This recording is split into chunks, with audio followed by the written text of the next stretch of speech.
Monsieur Gilles Bédard, Sainte-Eulalie, on vient d'adopter la politique MADA, municipalité amie des aînés. Ça consiste en quoi, ça, en résumé?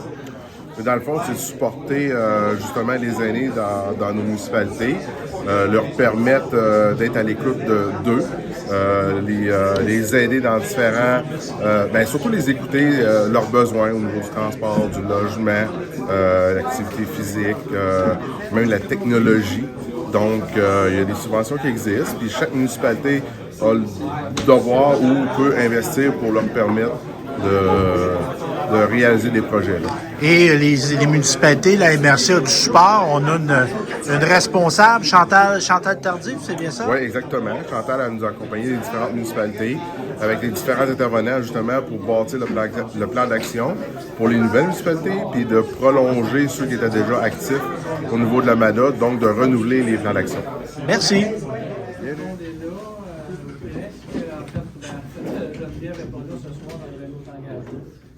Alors, ça va être moi qui va servir de président d'Assemblée ce soir. Donc, sans plus tarder, on y va avec l'adoption de l'ordre du jour s'il n'y a pas d'ajout. Non. Est-ce qu'il y avait des éléments en affaires nouvelles que quelqu'un souhaitait ajouter? Ça va pour tout le monde, donc ça va prendre une proposition réelle et Sylvain. Donc, au point 1, donc, vous attendez un petit peu, là, je suis sur mon, habituellement, sur mon ordi. Donc, adoption de l'ordre du jour, adoption des délibérations, il va tout de suite adoption des délibérations du Conseil des maires du 23 novembre 2022. Quelqu'un qui était présent? Mme Gendron et Mme Godette.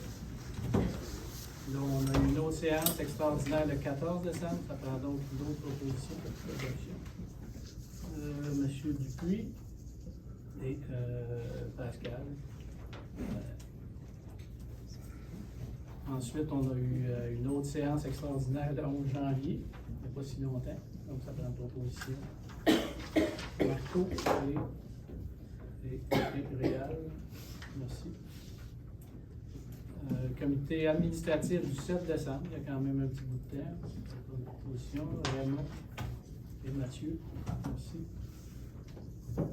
Donc, dans les affaires courantes, en 2.1, excusez, un petit point 1.7, document reproduit qui a été déposé.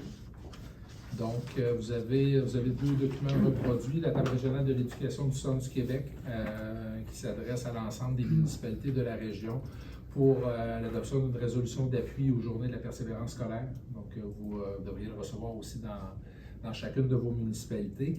Et de la table de concertation du Mouvement des femmes du Centre du Québec aussi. À chaque année, il y a un portrait des centricoises qui est réalisé. Donc, je vous invite à en prendre connaissance aussi, là, plusieurs informations là, sur la situation des femmes dans notre région.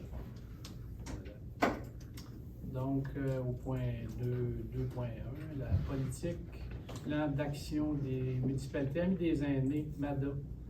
L'adoption de notre politique là, qui vient d'être complétée. On a des gens qui vont peut-être vous exposer un peu. C'est Stéphanie Gilles qui avait présidé aussi le comité. Je ne sais pas s'il y avait des éléments que vous souhaitiez souligner. Oui, c'est M. Bédard qui présidait le comité là, pour la démarche de la politique MADA. Donc, sur 8 champs d'action, une démarche qui a été concertée aussi avec les différentes municipalités qui ont participé. Donc, des champs d'action au niveau du transport, la mobilité, le milieu de vie et participation sociale, le loisir, respect, inclusion, communication, information, santé, services sociaux et sécurité. Donc, un plan d'action sur 3 ans qui vous est proposé là, dans la politique.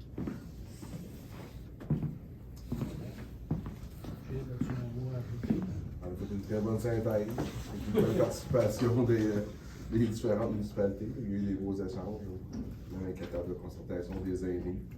Donc, je pense qu'il a sorti des bons points positifs à ça. Puis je pense que la motivation du milieu est là aussi. Fait que je pense que de faire travailler ça tout ensemble, je pense qu'on va on va gagner en productivité à l'atteinte des objectifs plus grands. Je pense qu'au niveau de chacune des municipalités, si on compare avec la politique de la MRC, c'est toutes des choses qui sont comme interreliées, donc ça va être de plus en plus fort. Donc il y a des choses, des actions qui vont vraiment porter fruit puis qui vont faire évoluer les choses. Chantal a fait un très, très, très beau travail. Vraiment, là, bravo. Ça a permis d'alimenter la réflexion. Là. On sait que la question de la mobilité des personnes aînées est beaucoup sortie, là, aînée de 60 ans et plus, là, on s'en souvient. Et ça j'ai pas mon idée moi avec ça.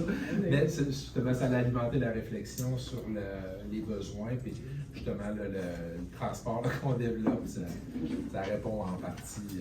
Mais je pense que si il y a dans les municipalités qui sont participantes, quand il y a des conseillers qui s'impliquent auprès de la MADA, ça fait toute la différence auprès des différents présidents ou des associations du milieu.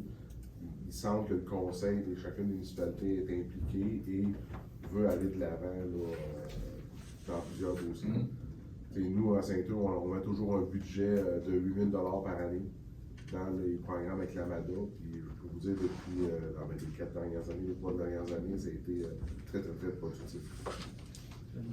Des subventions, effectivement, qu'on peut aller chercher parce qu'on a une municipalité des aînés. C'est un très bel accomplissement, en tout cas pour le territoire, là, franchement.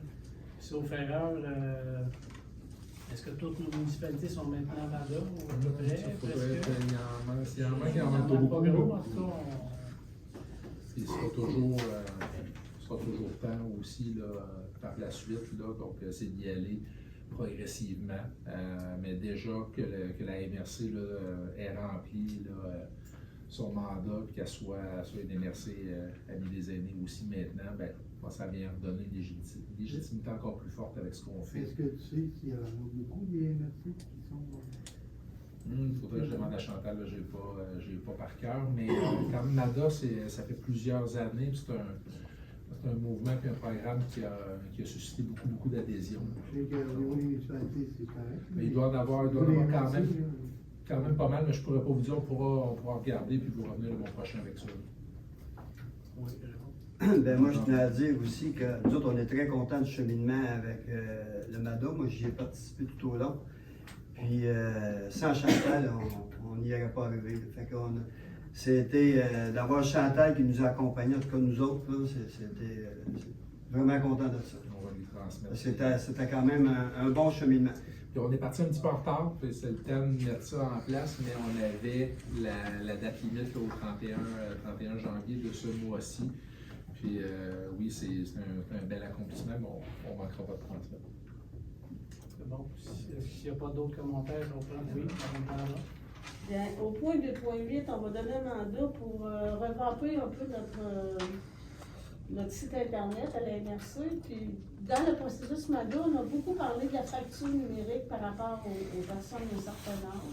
C'est pas juste la technique, mais c'est l'image aussi, puis la façon que ça bouge. Je regardais dans l'œuvre du consultant, puis tu sais, j'ai pas vu qu'il s'attendrait à ça, mais ce sera peut-être à nous autres à y faire penser. On veut un site qui reflète qui est utilisé par toutes les âges. Ben, on va en discuter plus en détail aussi à ce point-là, mais oui, ça fait partie de les services qu'on a. Puis, oui, le site web, mais toute notre présence sur les réseaux sociaux, puis comment rejoindre justement les différents usagers et la population, ça va faire partie de la réflexion. Bon, merci. Est-ce que vous êtes prêt à faire une proposition pour l'adoption de la politique MADA? Je peux en faire. Merci. Quelqu'un pour appuyer, Réal? Merci. Donc, en 2.2, l'entente de partenariat relative à la fourniture de services des cadets de la Sûreté du Québec. Donc, depuis quelques années déjà, on est partenaire avec la Sûreté du Québec pour avoir les services de 2 cadets sur notre territoire pour la période estivale. On avait passé une résolution il y a quelques mois déjà pour signifier notre intérêt, mais on était en attente du retour des coûts pour ces services-là et ça n'a pas changé. Donc, ça reste à 10 000 $ pour l'année, un montant qu'on avait prévu au budget 2023 aussi. Donc, avec il manquerait que la résolution là, pour confirmer à la Sûreté du Québec le retour du programme de cadets pour l'été 2023. Et ce qu'on nous a proposé, compte tenu de l'horaire, on a encore des activités, certains festivals encore au mois d'août. Ils terminaient un peu tôt au début du mois d'août. Là, on va diminuer un peu les heures dans la période estivale pour pouvoir prolonger la période. Donc, de présence là, des cadets jusqu'à environ la troisième semaine du mois d'août. Si ça vous convient, c'est pour les mêmes coûts, mais pour que ça puisse répondre vraiment à nos besoins et qu'on soit couvert au maximum là, dans la période là, qui peut nous être accordée. C'est deux cadets là, qui sont dédiés pour le territoire de Nicolet-Pascal. Les coups sont les mêmes. Les coûts sont les mêmes. L'année dernière. On fait la proposition. Très bon. Merci. Et on parle de Marie. Merci. Quand même, service qui est très apprécié, en tout cas dans nos événements. Chez nous, entre autres, ils viennent nos challenges. On voit qu'ils sont présents sur le territoire. En 2.3, mandat pour la vectorisation des bâtiments sur le territoire de la ville de Nicolet. Donc, c'est un mandat qui avait été donné là, pour les autres municipalités, en fait, suite au survol qu'on a fait des périmètres d'urbanisation avec des nouvelles orthophotos. On vectorise l'ensemble des bâtiments aussi, intégrer ça dans nos cartographies, dans notre base de données. Donc, ça fait des outils qui sont très, très précis, autant pour l'inspection que pour la planification de l'aménagement. Donc, avec la démarche qu'on réalise aussi là, pour densifier nos périmètres urbains, pour être capable d'avoir des espaces supplémentaires disponibles, c'est un outil de plus. Puis en fait, on le complète. Là, on avait séparé, là, vu l'ampleur et le nombre de bâtiments, on le faisait dans les 15 municipalités rurales, puis on va rapidement là, couvrir au niveau de la ville de Nicolet par la suite. Ça vous convient? Donc, ça prend encore 2 heures. Mathieu et Alain. Merci. Donc, en 2.4, avec une motion afin d'adopter le règlement numéro 2023-03, modifiant le règlement 2021-01, visant à établir une tarification applicable pour les biens, services ou activités offerts par la MRC Nicolet-Yamaska. Personnellement, c'est un de mes points préférés qu'on met à l'ordre du jour. Donc, c'est l'avis de motion puis le projet de règlement. Peu de changements au niveau de la tarification. Vous pouvez continuer à m'appeler, ça reste un numéro sans frais aussi, là, donc il n'y a pas de changement à ce niveau-là. Le seul ajustement qu'on a fait, c'est au niveau des ressources humaines. Donc, on a ajusté, en fait, on a tout le temps mis comme coût là, le coût réel là, pour les ressources ici. Donc, avec cet ajustement-là, le reste est similaire aussi là, pour qu'on puisse continuer d'offrir ces services-là. Voilà. Ça prend une personne pour la motion. Stéphane? Si en 2.5, donc c'est dépôt. Oui. Non, c'est la résolution. Oui, là, c'est la résolution. Dépôt du premier projet du règlement numéro 2023-03, modifiant le règlement 2021-01, visant à établir la tarification. Donc, les explications sont données. On y va avec la proposition, simplement. Est-ce qu'il y aura Réal et Sylvain? Merci. En 2.6, formation et nomination des membres du comité de transport. Est-ce qu'on le fait ce soir, finalement? En fait, oui, parce qu'avec la prise de compétences transport, d'avoir un comité consultatif pour la MRC, en fait, là, qui serait composé de différents élus, de ressources du personnel ici là, qui sont appelés par leur fonction à gérer là, plus spécifiquement les services de transport, et aussi là, qu'on ait des représentants de différents organismes du territoire aussi pour justement avoir le pouls, comprendre les besoins avec le Carrefour Jeunesse Emploi, avec le CIUS, avec notre table des aînés qui, lors de sa présence là, au mois de décembre, là, avait signifié, puis signifie depuis plusieurs années les besoins de nos personnes aînées là, pour du transport dans Nicolet-Yamaska et Association des personnes handicapées de la MRC aussi pour le volet plus spécifique du transport adapté. Donc, c'est la proposition qui vous est faite. Donc, on va contacter là, par la suite là, les organismes pour qu'ils délèguent un représentant officiellement. Mais on aurait besoin de la composition là, pour la partie élue de ce comité consultatif-là, qui aura pour mandat justement de conseiller le Conseil des maires, de regarder au développement des services, puis d'assurer la liaison avec le Conseil. Donc, suite aux discussions, il y avait des maires qui s'étaient montrés intéressés.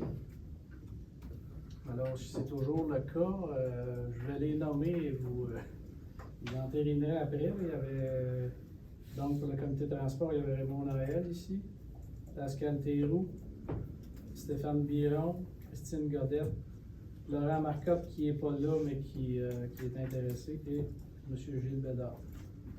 Est-ce que c'est correct? Oui. Ça va toujours? Ça va toujours? Il faut dire oui, je le veux, pour le meilleur et pour le pire. Donc, ça prendrait une proposition pour accepter ces gens-là sur le comité de transport. Mario et Alain, merci. Voilà, c'est un grand pas de franchi, encore une fois. En 2.7, donc, entente culturelle de partenariat territorial en lien avec la collectivité du Centre du Québec. Donc, de 2023 à 2026 quand même. Une entente triennale avec le Conseil des arts et des lettres, donc un partenariat territorial qui se traduit par un partenariat financier aussi pour soutenir des projets culturels là, sur le territoire de la MRC de Nicolet-Yamaska. Donc, vous le voyez là, dans les considérants, notre participation financière, là, les sommes qu'on investit dans cette entente-là sont réservées pour des artistes de notre territoire aussi. La portion du Conseil des arts et des lettres, là, vous voyez, c'est une entente territoriale, donc qui regroupe d'autres MRC et certaines villes là, au niveau du centre du Québec. Donc, il peut y avoir là, des montants supplémentaires vers d'autres artistes là, de d'autres territoires, mais l'investissement qu'on fait est réservé pour nos artistes à nous. Si je peux m'exprimer ainsi. Donc, un élément qui est prévu au budget aussi. Puis, dans les prévisions financières qu'on fait, on les fait toujours sur plusieurs années aussi, bien, on l'avait mis là, pour être en mesure là, d'assumer ça. Alors, ça fait partie, c'est quelque chose qui était déjà en place, c'est un programme qui est apprécié, ça permet de faire rayonner et soutenir la culture sur notre territoire aussi. Donc, on vous en fait la recommandation là, pour la signature de cette entente-là. S'il y a des questions ou propositions réelles? Oui. Stéphane? Merci. Donc, on y va en 2.8, effectivement, un mandat pour la réalisation d'un audit diagnostic des présences web des médias sociaux de la MRC Nicolet-Yamaska. Donc, de plus en plus, on tend à utiliser les médias sociaux pour faire connaître, soit transmettre de l'information ou faire connaître les projets et les réalisations de la MRC, des municipalités, pour souligner le dynamisme du territoire aussi. Par contre, là, on fonctionne encore un peu traditionnellement. Donc, c'est de voir aussi qu'est-ce qui peut être fait, c'est quoi les nouvelles tendances, de quels outils on pourrait se développer, comment gérer ça, ces différents réseaux sociaux-là pour tenter de rejoindre au maximum notre population aussi. On fait référence tout à l'heure là, à nos personnes aînées sur le territoire, comment on peut diffuser plus facilement l'information vers eux. Vous l'avez vu au niveau du transport aussi, on s'est servi dans un premier temps des médias sociaux pour faire connaître le service et comme je mentionnais récemment aussi, là, c'était plus de 35 000 visites qui avaient été faites. Donc, c'est des outils qui sont très puissants, mais qui peuvent l'être encore plus. Donc, voir comment on peut améliorer là, notre présence web et l'utilisation des médias sociaux. Pour ça, bien, on vous propose de se faire accompagner. On a reçu une soumission de Michel Blanc, qui est une sommité là, dans le domaine au Québec aussi. Donc, on serait bien accompagné là, pour faire cet audit-là. Puis par la suite, il y avait des recommandations, voire des modifications, soit nos façons de faire, nos pratiques, type d'outils, puis éventuellement la révision de notre site web là, qui est très beau, mais qui pourrait être encore mieux. On peut toujours être meilleur, puis notre site web aussi. Oui, puis même les pages de nos réseaux sociaux qui pourraient rayonner encore. On pense que oui. C'est un bon investissement. On s'aimerait être maître de notre information. Oui, avec quelqu'un qui connaît ça très, très bien. Puis qu'on va pouvoir s'en inspirer nous autres aussi dans nos municipalités pour optimiser nous autres aussi notre façon de faire. Il faudrait le rajouter dans les coûts des services de la MRC, par contre, s'il y aurait des frais. La chaîne. Je ne dirai pas. Il faut parler. Donc, vous voyez un peu le topo. S'il y a des questions, c'est encore le temps. Je dis pas des commentaires, des questions. Je vais proposer comme ça, votre classe. C'est bon. Et Marco, merci. Je ne sais pas trop de points, j'ai plein de choses.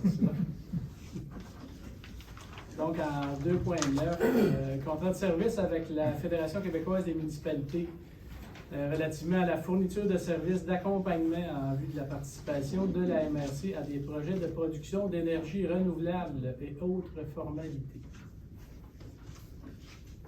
Donc, vous savez effectivement qu'il y a des projets qui sont... En tout cas, il y a des appels à projets du gouvernement du Québec. Les fournisseurs si on veut, d'installation sont présents. On regarde notre territoire, puis on a besoin d'accompagnement, nous autres, parce qu'on va être partenaires de ces projets-là. Ça fait que, effectivement, la FQM a quand même de l'expertise par rapport à ça, une très bonne expertise d'ailleurs. Ça fait qu'on a besoin d'être accompagné avec ces projets-là qui sont quand même assez importants. Alors, c'est pour ça, à un moment donné, que, voilà, on veut travailler avec la Fédération pour les municipalités pour nous accompagner là-dedans. J'en ferai la proposition. C'est bon, merci. Et puis, veux-tu rajouter... En complément, en fait, l'appel d'offres d'Hydro-Québec devait sortir pour le 31 décembre 2022. Vous avez vu, puis on a eu l'occasion d'en discuter, donc ça a été reporté vers le mois de mars. Là. On n'a pas encore les modalités de l'appel d'offres. Énergie renouvelable, oui, on sait qu'il y a un bloc, on suppose avec les informations qu'on a eues, il y a un gros bloc d'énergie qui va être réservé pour de la production éolienne. Vous avez entendu parler aussi, plusieurs entreprises regardent dans Nicolas-Yamaska, évaluent des potentiels de développement éolien. Vos citoyens en ont très fort probablement entendu parler aussi déjà. Donc la position au niveau de la MRC, favorable à ce développement-là, mais en étant partenaire de tout projet de production énergétique sur notre territoire, partenaire à 50% de ces projets-là pour bien encadrer le développement. Évidemment que les appels d'offres d'Hydro-Québec vont prévoir les normes d'encadrement des projets, mais qu'on soit directement impliqué, qu'on puisse investir et en même temps accroître les retombées au-delà des j'ai le mot subvention en tête parce qu'on en dépose beaucoup. Les redevances, merci.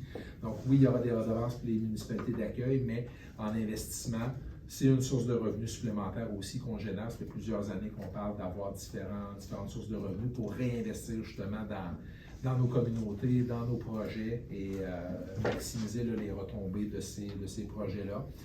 Comme M. Lefebvre le disait, on n'a pas l'expertise à l'interne pour tout combler ça.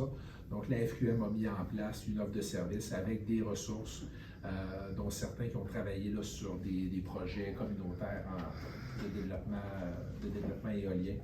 Donc, vous voyez là, les différentes modalités pour qu'on puisse être accompagné. Je vais mettre des proposeurs secondaires, mais est-ce qu'il y a des questions là-dessus? Oui, moi j'ai une question. Allez-y. Parce que j'ai manqué la réunion la semaine passée. J'étais encore plus malade qu'aujourd'hui. Donc, j'ai peu entendu parler du modèle de développement. Puis, je ne sais pas que je compte, ni ma municipalité. Mais depuis quand même une dizaine de jours, il y a beaucoup d'articles de réflexion dans les journaux sur ce modèle-là, qui ne le tassent pas nécessairement, et qui veut savoir pourquoi on va produire l'électricité. Est-ce que ça va être pour faire venir des industries qui vont produire, qu'est-ce qu'ils vont produire? Des choses qu'on jette ou des choses vraiment utiles? Puis je pense que la MRC, on n'a pas le choix de faire cette réflexion-là aussi. C'est bon d'être accompagné par la FQM, mais quand vous avez dit tantôt que la MRC est pauvre, oui, mais pour moi, il faut continuer de réfléchir là-dessus. Je pense que, en tout cas, le service d'accompagnement de la FQM va peut-être vous apporter quelques éclairages là-dessus, en tout cas. Effectivement, oui, il faut se la poser, cette question-là. Puis, c'est produire de l'énergie. Pour produire de l'énergie, c'est une chose, là. Je veux dire, on comprend que oui, les besoins vont augmenter, mais à quoi vont-ils servir exactement aussi, là? Est-ce que ce sera pour nous ou pour On est acheter conscient une de compagnie ça. d'ailleurs, tu sais? Effectivement. Voilà, c'est ma réflexion. Merci. Est-ce qu'il y a d'autres commentaires? Sinon, ben, j'avais Raymond comme proposeur et Sylvain pour appuyer.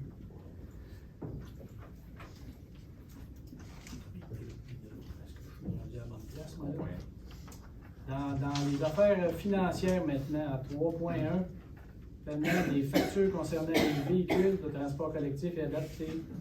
Donc, pour compléter notre flotte de véhicules, un Ford CTV 2012 et un Dodge. C'est pas une Dodge? C'est pas un. Ouais, là, c'est marqué Dodge Ram, mais c'est un Dodge Caravan. En fait, là, c'est un peu différent du Ram. Là. Donc, je confirme que c'est un Dodge Caravan 2015 pour que justement un plus petit véhicule, parce qu'on a on a des circuits qui vont demander moins, on n'a pas besoin de déplacer un gros véhicule, donc pour économie d'essence, une plus grande fluidité aussi. Donc, c'était l'objectif qu'on va corriger. Là. On n'est pas rendu au RAM là, pour le transport collectif. On verra. Ah, c'est pas à court terme. Alors, ben, c'est simplement une formalité de payer le véhicule. Là. Je veux dire, est-ce qu'on a une proposition, Guy? On va prendre Gilles. Merci. Donc en 3.2, une autre facture à payer de PG Solutions. Donc, ça sert au juste. Formalité administrative, en fait, c'est le logiciel d'évaluation foncière, mais vous savez qu'on a confié l'entièreté du mandat à la Fédération québécoise des municipalités, FQM Évaluation foncière. On achète le logiciel, mais ils nous le remboursent. Dans le fond, c'est ce qui était prévu à l'entente.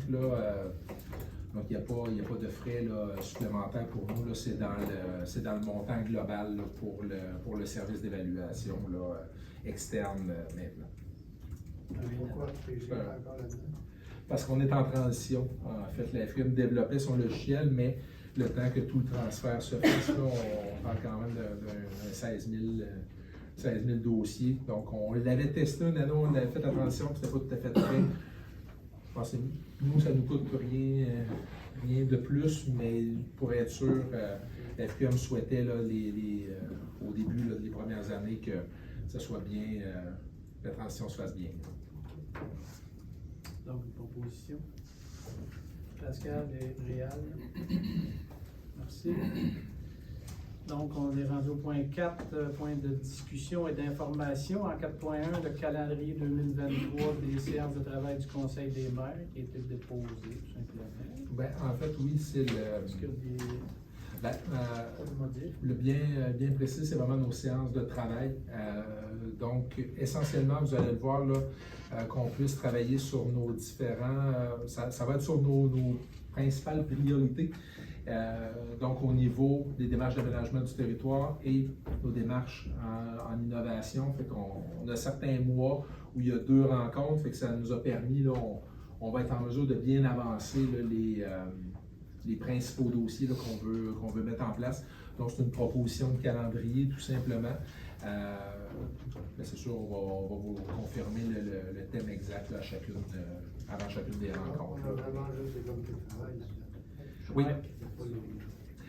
C'est là qu'on fait, si on a besoin d'une séance extraordinaire, Là, on va essayer de ne pas en avoir tous les mois. On dirait que depuis qu'on a moins de conseils, j'en ai à tous les mois, mais des fois, pour passer un avis de motion, on a eu le cas, il y avait un enjeu pour modification de règlement de sécurité publique. C'était pratique d'avoir ça, mais on le met cette journée-là, puis on rouvre, ça dure 10 minutes, puis on ferme, puis on fait la séance de travail. En 82, la revue de presse, vous l'avez dans vos documents, en tout cas, on a reçu de la revue de presse. Est-ce que tu veux en faire quelques mentions, Michel? C'est correct. Dans le fond, c'est plus vous la transmettre. Là, on avait pris l'habitude pendant certains mois. Puis là, certains d'entre vous vont voir que j'essaie de me donner du temps parce que je la cherche, la revue de presse. Mais non, en fait, là, vous l'avez, puis l'habitude est prise. Je la cherche à l'avoir un nom. Vous pouvez consulter. Ben oui, on va passer je vous invite à on va passer à l'autre point. Merci beaucoup. Donc, le rapport des présidents de comité, on commence par les comités internes, par le comité d'investissement avec M. Noël. Je vais chercher mon document, là. Je peux pas passer à l'autre, il y en a pas d'autre. Pas drôle, mais 60. 24 novembre 2022, c'était le dernier comité qu'on a eu. On n'avait pas de dossier en tant que tel à analyser. Par contre, on avait 2 suivis de dossiers, dont AA Propane. La MRC possède une hypothèque mobilière universelle pour garantir le prêt FLI. Cette hypothèque concerne aussi tous les achats futurs afin de financer l'achat d'un camion-citerne par une institution financière. La MRC devait signer une cession de rang sur cet équipement spécifique. Aussi, coup de pouce PME, une entreprise a vécu plusieurs difficultés malheureusement dans la dernière année. Malgré les efforts de redressement, les employés et l'associé ont quitté l'entreprise. Après avoir pris conseil auprès d'un syndic, l'entrepreneur a décidé de faire faillite. 2 prêts sont en jeu, dont un FLI à 2 286 $ et un montant qui avait été accordé pour le PAU-PME. Vous vous rappelez, c'est des subventions dans le temps de la COVID. Ben oui, justement. Faut que ça veut dire que j'ai oublié ce mot-là. Dans le temps de la COVID, donc pour un montant de 50 000 $, toujours en période de moratoire. Le syndic devrait communiquer avec la MRC pour les prochaines semaines pour la suite des choses. Ça nous était dit au mois de novembre, mais moi, on n'a pas eu, je pense, d'autres nouvelles depuis ce temps-là. Ça devrait mener sous peu. Par ailleurs, on a pris le temps aussi d'accueillir 2 nouvelles personnes dans notre comité, dont Pierre-Alexandre Tremblay, qui est représentant du milieu socio-économique, et Mme Julie Provencher, analyste financière de la MRC. Finalement, on a adopté le calendrier 2023 pour les rencontres du comité d'investissement. C'est tout. Merci. Une question en lien ou... Un comité externe. Oui, allez-y. Mais en fait, ces 2 comités qui ont eu lieu, c'est les comités de suivi des puits de gaz de schiste. C'est une réunion annuelle avec les représentants de l'industrie ainsi que de l'association pétrolière.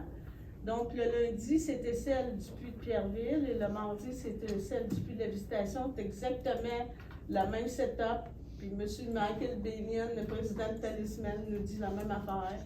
C'est qu'il pensait quand il était jeune que c'était difficile de trouver du gaz. Puis là, ben, après ça, il a pensé que c'était difficile de l'exploiter. Puis là, il trouve que c'est dur de finir la job. C'est tout le temps ça. Mais en tout cas, le compte rendu n'est pas encore sur le site officiellement, mais je vous enverrai le lien à tout le monde, ceux qui veulent le lire. Mais il y a eu beaucoup de questionnements, surtout quand on était avec le monde de la visitation. Il y avait Sylvain Laplante, un conseiller, sur l'utilisation de l'eau. Parce que maintenant, ils disent qu'ils ne prendront plus de liquide de fracturation, que ça va être de l'eau. L'eau salée, puis de l'eau qu'on n'a pas été capable de savoir exactement jusqu'à venir, mais on a essayé de les sensibiliser à ça. Donc, après ça, j'ai quand même posé la question, vu qu'à la journée sur organisée par la TREC, en tout cas votre comité, monsieur, il y avait été question de la réserve de Danac, des projets là, qui sont plutôt morts d'expansion. Mais quand on a posé la question à M. Bénian, il a dit que c'était toujours en marche avec les communautés. Est-ce qu'il faut le croire ou non, je ne sais pas. mais c'est le président quand même de la compagnie. Alors voilà, pour ces deux comités-là, puis moi, j'ai fait une petite demande que les réunions n'aient pas lieu la semaine avant Noël, parce que c'est drôlement... c'est pas le bon moment pour faire ces rencontres. Puis surtout qu'ils font toutes les réunions la même semaine, eux autres, les comités de suivi. Fait qu'ils sont quand même assez impatients. On avait commencé à 9h, puis Sylvain Laplante, mais je vous dis, il n'arrivait pas à avoir du son sur son ordi. Fait qu'ils ont dit, si c'est pas fini, si vous n'êtes pas plugué à 9h07, on vous flush, puis on continue avec ceux qui restent. Mais ceux qui restent, c'est moins à dire. Fait que là, la prochaine fois, M. Côté, je pense qu'on devrait faire ça ici parce qu'on aurait un meilleur support technique, tu sais, quand on n'est pas capable de se plugger. Tant que c'est pour moi qui m'occupe de brancher ça, je pense. Ah, ok. Parce que là, ça va aller à 9h20, je pense. Bon, en tout cas, fait que voilà, c'est passé jusqu'à l'année prochaine, c'est comme c'était là. Voilà. Merci. Maintenant, je pense que du plus, ouais. Oui, suivi avec le VIA 90.5. Alors, nous avons tenu une séance le 7 décembre dernier. Comme le résumé, c'est comme pour les 2 derniers exercices financiers, l'année 2021-2022 s'est soldée par un excédent après immobilisation et amortissement. Un contrôle serré des coûts a permis de dégager des marges de manœuvre dans un contexte de réduction des revenus publicitaires locaux suite au contre-coup de la pandémie. La portée totale de la station a augmenté de 10,4 à l'automne 2022 par rapport à l'automne de l'année précédente. Le rajeunissement de l'auditoire s'est poursuivi. L'auditeur moyen est âgé de 52 ans, comparativement à 61 en 2018. Et 54 des auditeurs sont âgés entre 25 et 54 ans. Dans les prochains mois, la direction générale, le conseil d'administration s'attarderont à la planification stratégique de la coopérative pour les années 2023-2028. Les principaux facteurs externes qui seront tenus en compte sont la réduction de l'assiette publicitaire que les annonceurs consacrent aux médias traditionnels, le déplacement de l'écoute radio vers les plateformes numériques, la forte inflation et la pression à la hausse sur les salaires et les impacts de la récession du cadre réglementaire des bingo médias. J'ai assisté le 21 décembre au CA de Loisirs Sport Centre du Québec. En résumé, dans le cadre de la démarche des loisirs de Loisirs Sport Centre du Québec et avec la saine gouvernance, nous avons créé 3 comités de travail qui ont été mis en place, l'audit, l'évaluation et la gestion des risques. En assistance financière à l'approche du temps des fêtes, Loisirs Sport Centre du Québec est fier d'annoncer les projets qui ont été retenus dans le cadre du 2e appel des projets de notre programme d'assistance financière par fil.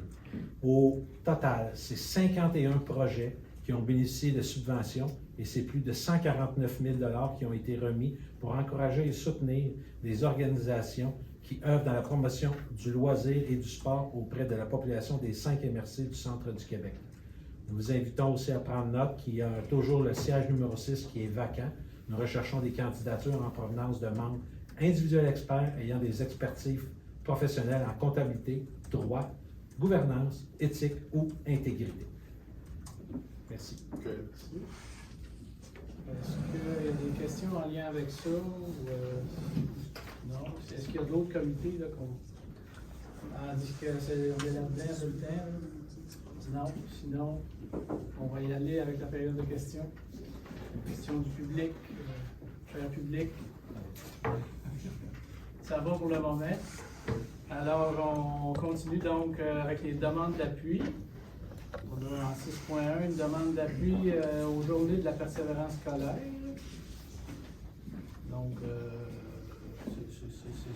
c'est quand les dates de ça? C'est ce qu'on nommait d'entrée de jeu, là, que on nous demande, c'est les municipalités du 13 au 17 février.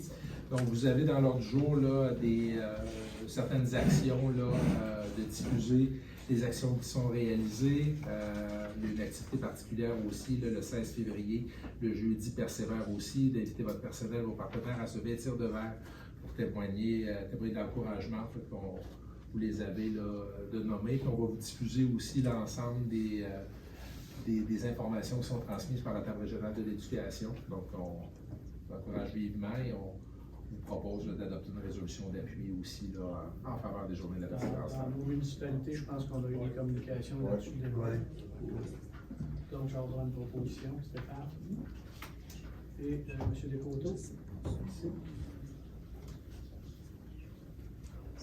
Donc, en 7 affaires nouvelles, il n'y en a pas beaucoup d'affaires nouvelles. Il n'y en avait pas. Donc, on serait déjà rendu à la levée de l'Assemblée. 20h10. 20h10, c'est bon, Mme Gaudet. Et, Alex. Ah, la résolution. La proposition, oui, ça prend une proposition. Merci Merci, beaucoup. merci infiniment.